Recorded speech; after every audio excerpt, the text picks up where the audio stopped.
Arrête-toi, juste une seconde, respire. Sens l'air entrer et sortir de tes poumons. As-tu déjà remarqué ce silence particulier qui s'installe quand tu entres dans une pièce tendue? Les regards se tournent vers toi.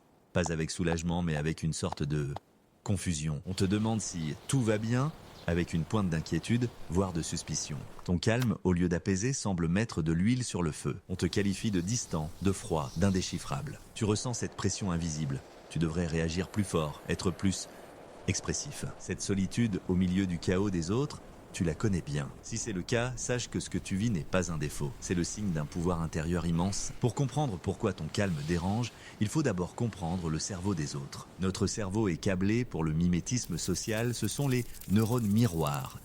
Quand quelqu'un est anxieux, il s'attend inconsciemment à voir son anxiété se refléter chez toi. Ton calme brise ce miroir. Il crée une dissonance cognitive. Le cerveau de l'autre ne comprend pas pourquoi n'est-il pas stressé comme moi. Cette non-réaction est perçue non pas comme de la paix, mais comme une anomalie, une menace potentielle. Ensuite, il y a ce qu'on appelle l'homéostasie émotionnelle de groupe. Imagine un groupe comme un système qui cherche à maintenir une température émotionnelle constante. Si le groupe est anxieux, l'anxiété est à la norme. Toi, tu arrives avec ton calme, ta température est beaucoup plus basse. Inconsciemment, le groupe va tout faire pour te réchauffer, pour te tirer dans son état émotionnel afin de rétablir l'équilibre. Leurs questions insistantes, leurs provocations parfois, ne sont que des tentatives maladroites de te faire réagir. Il y a aussi la projection. Parfois, l'agitation des autres est un chaos intérieur qu'ils ne supportent même pas. Ton calme devient un écran blanc parfait sur lequel ils projettent leurs propres peurs et insécurités. Ils ne te voient pas toi.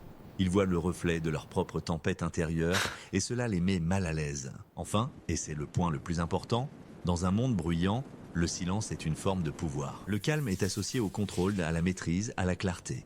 Dans une situation de crise, la personne calme est celle qui détient le pouvoir. Cette posture peut être perçue comme une menace par ceux qui se sentent perdre le contrôle. Ton calme ne dit pas « je m'en fiche », il dit « je suis là, je vois tout et je ne suis pas emporté par la vague ». Alors, comment naviguer dans ces situations ?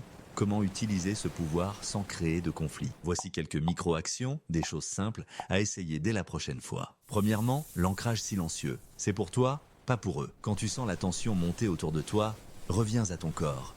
Ressens le sol sous tes pieds, la texture de tes vêtements. Cet ancrage te rend moins perméable au chaos extérieur. Il renforce ton centre de gravité. Deuxièmement, la validation douce. Il ne s'agit pas d'être d'accord, mais de reconnaître l'émotion de l'autre. Au lieu de dire « calme-toi », ce qui est invalidant, et c'est « je vois que cette situation te stresse beaucoup ». Tu ne juges pas, tu constates. Tu offres un miroir bienveillant. Cela désamorce instantanément la défensivité. Troisièmement, la question pont. Ton calme peut être perçu comme du désintérêt. Montre que tu es engagé. Pose une question ouverte et sincère.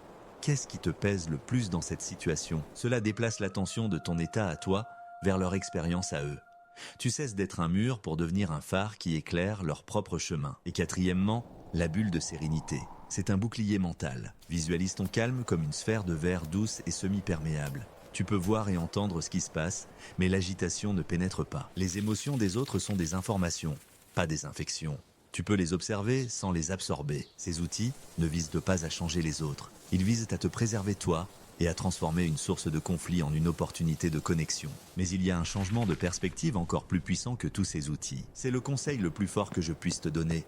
Es-tu prêt? Ton calme ne rend pas les gens nerveux. Leur propre nervosité confrontée à ton calme les rend nerveux. Tu n'es pas la cause, tu es le révélateur. Ton état de paix est un miroir impitoyable pour celui qui est en guerre avec lui-même. Les gens ne sont pas nerveux à cause de ton silence.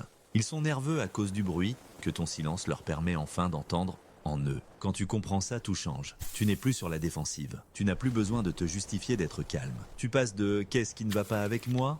à « qu'est-ce que mon calme est en train de révéler ici ?» Ton calme n'est pas un vide, c'est un espace. Un espace où les solutions peuvent naître, où la clarté peut émerger. Dans le bruit incessant du monde, tu es une pause, une respiration. Ne t'excuse jamais d'être le phare dans la tempête des autres, c'est ta force, c'est ton pouvoir silencieux.